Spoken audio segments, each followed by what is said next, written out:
Hello guys, in this video I'm going to show you how to add plugins to DaVinci Resolve 18.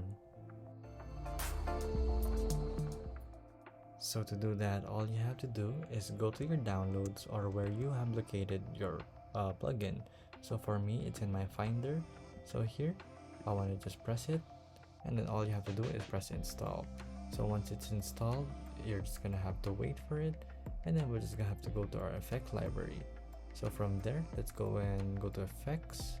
I believe it's right here in effects. So if we search it up, let's just search zoom, and there you go. We have our magic zoom V3 right here. It's just that simple. We can drag it right here if you want to. So there. Now you can just control this by doing so if you want to. So there you go. If this video was helpful, please hit the like button and don't forget to subscribe.